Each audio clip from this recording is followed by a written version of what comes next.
Hello and welcome to another episode of Let's Grow channel series. I'm your host Miraj Hussain and today I have someone very special. Someone who has completed his bachelor degree in computer science and business management and made the history being a first international student who served as a student trustee at Springfield College.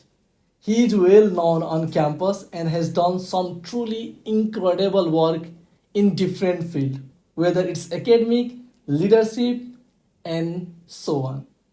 Let's welcome the one and only Kushal Bhandari. Welcome to the podcast, Kushal. Thank you, Miraj. That was incredible introduction. Kushal, how are you doing today? I'm fantastic. I am done with my bachelor's degree, so this time of the year is just for relaxation. Oh, love to hear that. Yeah. Kushal, give a little more about yourself. Besides those wonderful things that you described me, I'm Kushal. My friends call me Kush. Uh, I was born and raised in Nepal, and I came here as an international student 4 years ago. And time flies really fast. And I did my double major in business and computer science. I also minored in honors program at Springfield College. And like you said, I served as a student trustee. And besides that, I'm a fun person who loves to hang out with his friends, watch movies and stuff. So that's my little brief introduction. Yeah. Yeah, thank you. Thank you for giving the very brief introduction of yours. And you said you are international student all the way from the Nepal. Yeah. Please take us to the journey from Nepal to United States. Sure. So I was born in Nepal. So my hometown is in Sindhupalchok. That's where my dad is from. But I was raised and born in Kathmandu, which is the capital city of Nepal. And like I had a really average childhood, like every other Nepalese kids who grow in Nepal. I went to high school in New Janet. It's in like Dolko area. I don't know if you're like known. It's near to Swamboo. So like I had a very fun time there. Then I went to Trinity International College for my high school. So I did business there. That's the reason why I continue doing business management here at Springfield College too. And like to grow up in a different country and then like come here, move your entire life here and stay here for 4 years. It has been definitely a coaster journey, but I am so glad that I did it. Yeah, I love to Yeah. hear that. And you talk about the Trinity. I know a lot of my friend they also went to Yeah. Trinity. And you said that you choose your business major, like you did the business in Trinity and you continue here. Why did you choose the business? Like, what is the reason behind that? So I started learning about like accounting and finance from like grade 8, I would say. And I was really good at it. Like I was really good at like trial balance, balance sheet and ledger account. Those were the things we were taught in high school, and that just grew on me, and I knew that I was good at it. So I felt like I did not want to take any risk to like jump into something else. So I wanted to like play it safe. I knew that after high school I would come to the States, so I just wanted to like have my high school to be a little like easier, and like I would study something that I am good at and also interested in. So that's the reason I did business. Yeah, you said that in your high school you had a little bit idea that you were going to United States. Like, how does this idea came? Like, how did you, or when? When is the first time you think that no, I'm going outside the country for my bachelor? How does these things came to you? So like of course, like growing up in Nepal, which is a developing nation, it's very evident that we don't have a lot of opportunities as compared to United States. So I wanted to like explore my opportunities. I wanted to do or like see my fullest potential in all the works that I do.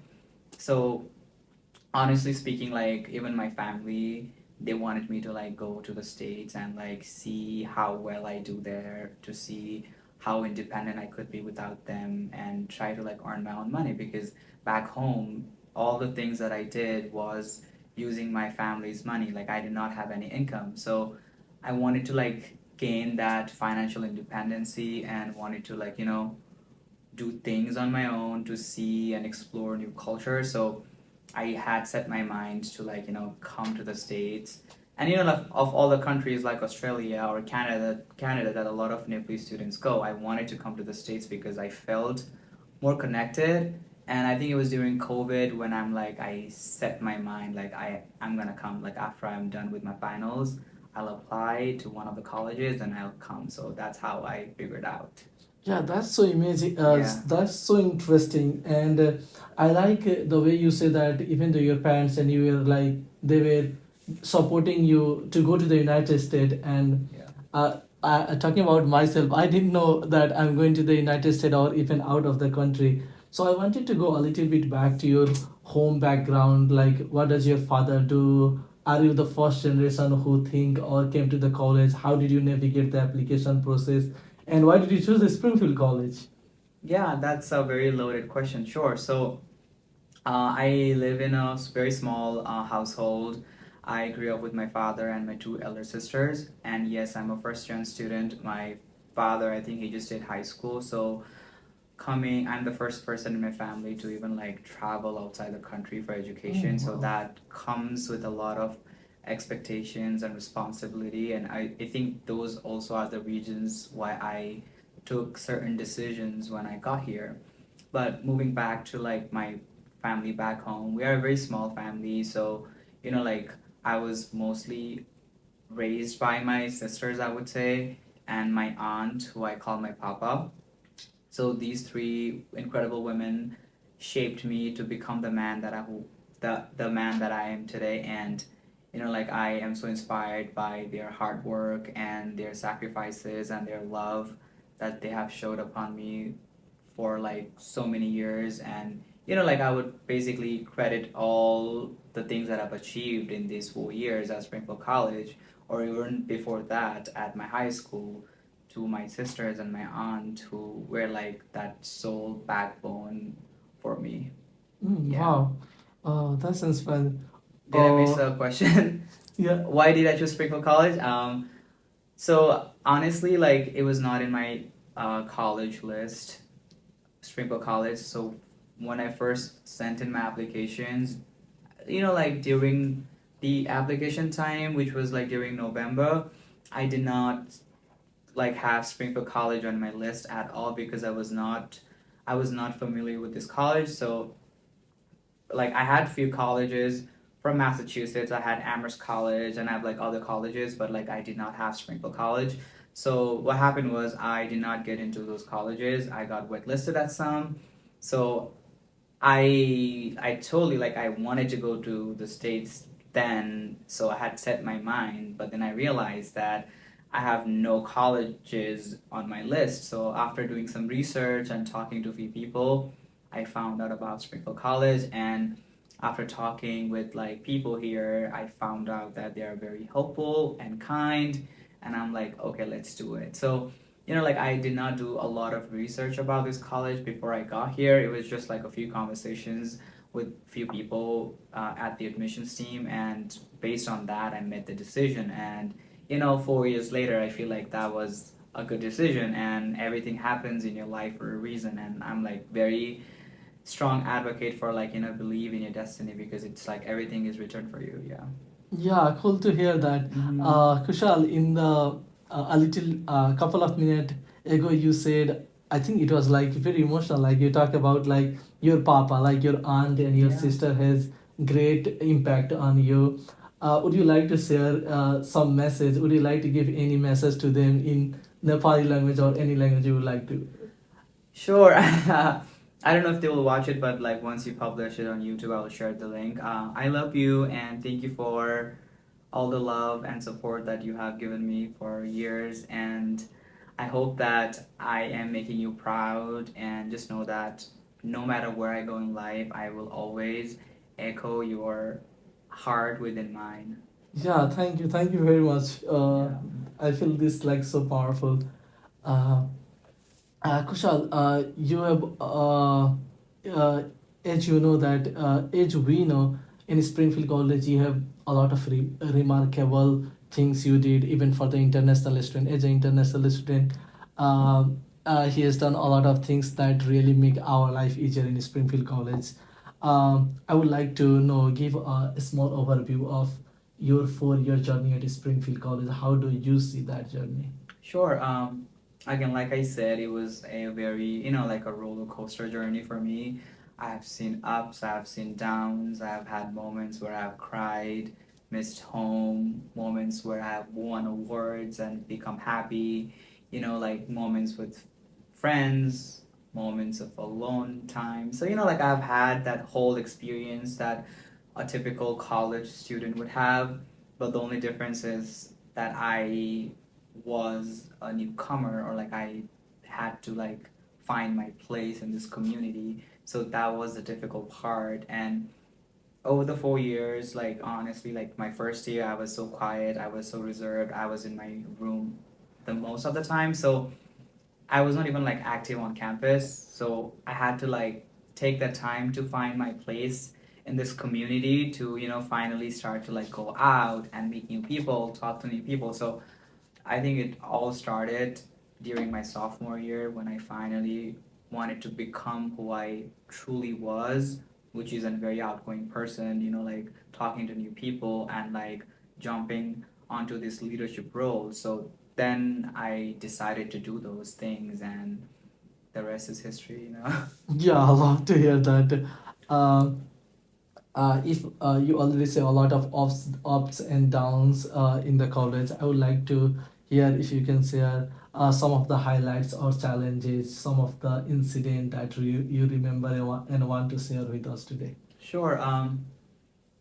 I would probably like use an example of how difficult it was for me to like blend in with fellow like students. Like it was, of course, like I come from a different country, I have an accent, I speak different language. So for me to like even blend in or try to have a conversation, or like try to fit in, it was very challenging. And it feels like that, like if there's a bag of potato and like you feel like you don't belong in that sack, that's how I felt that I was the one with defect, and that's not true. But in my freshman year, that's how I felt, because it was so difficult for me to like come outside of my comfort zone. Talking to people just made me insecure, like because they would not understand what I wanted to say, or vice versa, because of the slangs and the differences in like dialects and stuff. So that was one of the challenging things which I personally have faced, and I know a lot of other international students face that too. So I would say like that was a challenging thing. Yeah. Yeah, there was one great point you you said, and I want to put a little more light on that one. You said that I failed this. So what is the different? Whatever you failed in your sophomore year, how much was that just failed versus failed in reality? Uh, like wait, let me say in another way. Like there are a lot of, like you said that I feel that when I'm speaking, people are not understanding, and in the like for freshman sophomore year, so the whatever you felt was the reality, or did you discover something in this 4 year journey, or how was that? So what I meant to say when I said that people were not understanding me was the tone that I was trying to speak, because when you come from a different country, we have our own different culture, which is completely different from here in the United States. Even like state by state, their cultures are different. So, like coming from a whole different country, which is like thousands of miles away, I felt challenging to try to like blend in, or even try to understand like how things work here. And it literally like took me more than a year to finally understand, okay, this is what these guys mean when they do these things. So like trying to see like what they actually mean, or what they actually are trying to say, was a challenge for me. So like that was, I would say, like that's what I mean when I say that I was not understanding anything that was going on around me. Oh, that's good. Yeah. That's good. You should overcome the challenges based on your experience. What is the advice you want to give to the me and other international students who are in freshman sophomore year? What could be the other possible way to get out of that challenge as soon as possible? Yeah. So what I did personally was like to believe in myself because before I got to Springfield College, I was a leader back home too. Like I served as a president for the Red Cross Circle for Trinity College. Wow. So I used to like to hop onto like a lot of leadership roles back home too. So to come here and like to do nothing for a whole year, that made me realize that I was being, very insecure and I was being too scared. So the first thing is to believe in yourself, and no matter what people around you think, if you know whatever you're doing is right, just believe in your guts and keep on trying. Like I have failed so many times. I have had like triple the amount of rejections that I've had more than acceptances, like more than even triple. Like I have applied to a bunch of things, even on campus, like I have applied to so many positions that I didn't get in. So you have to keep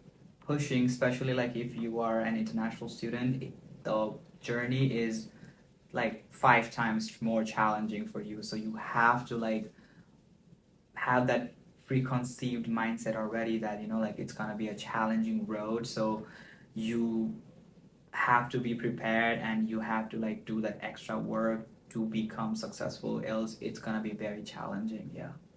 Yeah, Kushal, we are talking a lot about the language, so I want to say one thing. Yeah. I think your language is like very good. You are very fluent. You are very good. You even though you have very good accent.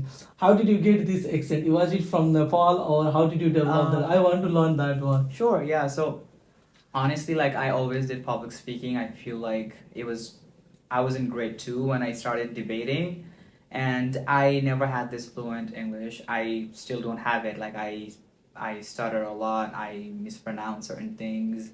I don't have correct enunciation. So like these are the things that I improve and that I am still working on. But my journey with speaking and my journey with like loving to talk in front of people, it started like when I was a kid. So it just happened to like grow within me, and I talk to myself sometimes. I wouldn't say sometimes, like most of the times I talk to myself. I find ways to correct my pronunciation and I practice. Like that's one thing. Some people like watch movies, they read books, but those are the things, it's gonna differ from like real to conversation that happen, like like the slangs that people use. But if you really want to like learn how to be fluent, like there are so many like coaches on YouTube you can do, or like right now even using AI. So I was supposed to do this like speech at the baccalaureate. So how I prepared for my speech was like I recorded myself. I gave it to ChatGPT to help me fix my enunciation, or like fix my pronunciation, or like help me with like gapping, spacing between my words, and it helped. So I would, even today, like I still use those tools to make sure that my communication comes across as clear as possible. Yeah, So yeah. thank you very much for sharing the your special tool techniques. Yeah. So that will be helpful for me, and I'm sure a lot of people who want to improve their English. And Kushal, you there is no single people in the college who do not know the Kushal Bhandari. Oh. And then I just wanted to ask, like, how do you make the friend? How do you how do you know how everyone know you in the college? I don't know if everyone like knows me. That's your like kindness, but I would say that like again, freshman year, no one knew me because I was reserved in my room the whole year. I did not participate in any ECAs. I was just stuck up in my room. So, and also like the reason I do these things is not to like get exposure. Like even right now, like I have like only 5 friends that I can totally count in, but I have made so many colleagues, so many acquaintances, and so many people that I know on campus, that could be classmates, that could be people that I met at an event, and those people are very nice. They know me for who I am. So I feel like people started knowing me by my work first, than by my personality. So that's how people know me. So I feel like they have heard my name probably like on LinkedIn or like Springfield College's Instagram account, but that's like the first exposure they have of me rather than like having one-to-one conversation, because I'm a shy person. I know I love to talk with people in a mass, but like when it comes to like one-to-one conversation, I'm very reserved. I don't open out to like, group of people easily. Still, like I'm still struggling with that. So it's very like challenging when I explain this, because yes, I love public speaking, but like I'm still a very reserved, shy person. So I hope that makes sense. Yeah. Okay, it makes sense. I want to go one more layer in depth Yeah. of this one. Who is Kushal Bhandari? Like you said, who I am. I want to go in one layer of depth. Sure. Who is Kushal Bhandari? That's a very good question. Like I even today, even right at this second, I try to figure out who I am, because I feel like there are so many things that define me, my childhood, my memories, the experiences that I had growing up, people around me, my failures, my success, my flaws, and I would like to highlight my flaws because I'm a flawed person. Like I don't want to come across as this person who wants to act good, or like who wants to be like, I am good at everything, because I'm not. So I want to be the person that enhances or accepts his flaws, and like make those flaws as a reason for improvement or becoming better. So that's how I see myself. Like I have so many flaws, like I have to like overcome so many insecurities, so many like habits that my friends told were not good. So in the public eye, I am student trustee, doing all these good works, but in a close circle of friends, I am a normal kid who is far away from home, trying to, make things work out here, work endlessly, like try to find ways to finance his education, try to sustain. So doing all those things, sometimes it becomes very overwhelming to be Kushal, like doing like internship, having two clubs to run, hold this big position of being the student trustee while having double major and a minor, it's a lot. So sometimes it is a lot to be me, but I just like realize and like reflect back on the time when me and my family planned to for me to like come here. So that just gives me a motivation to keep on moving. So again, going back to like who I am, again, like I'm a person with dreams, I'm a person with flaws, and I'm a person with like endless optimism in life. Yeah, now I have very. I think this is one would be the hardest question that I can ever ask with anyone. And I saw that fluency in you, so that I'm asking you. You Sure. Oh, mentioned I'm the scared. yeah, you mentioned the word failure and flaws. I think 5 times. Yeah. So would you like to share what is failure? Like, what is the time? Would you like to share any time where you fail, and how did you come out of that? Sure. And how do you see that failure? That failure. Sure. So failure or disappointment has always been a part of me, even like growing up. I have been, like I've always been this like unconventional kid. Even like back home, I truly didn't feel like I belonged there as well, like at certain situations or like at certain circumstances around certain people. Even like in high school or middle school, I felt disappointed. I felt like I was a disappointment back then. So being failed, or like being like having that sense of failure has always been a part of me, and that just kept on growing as I won certain things in life. I had always, like saw certain disappointments and certain failures. So it just like balances in life, and it depends on what you want to truly carry.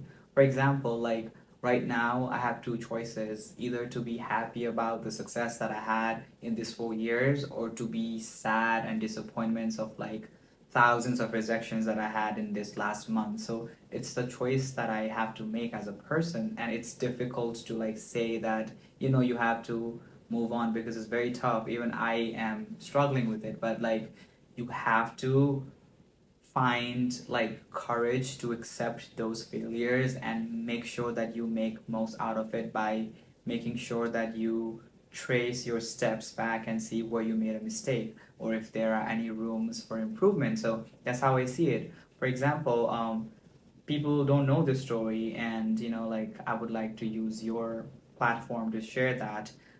I did not get the position of student trustee the first time. I was a finalist in my first year, then I got rejected at the end.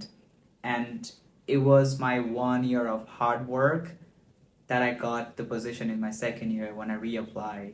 And a lot of people don't know that. They thought that I applied and then I got it. No, I applied first, I got rejected, and I was so close. I was so close into getting that position, and I was like, you know what? Next year, I'm gonna come more prepared. I'm gonna work so hard that the board of trustees will see my hard work, my dedication, and then I will, like get this position. So that aspirations within me to like get something that just built me so strong, and I kept on hard working, and then I got it in my second year. So yeah.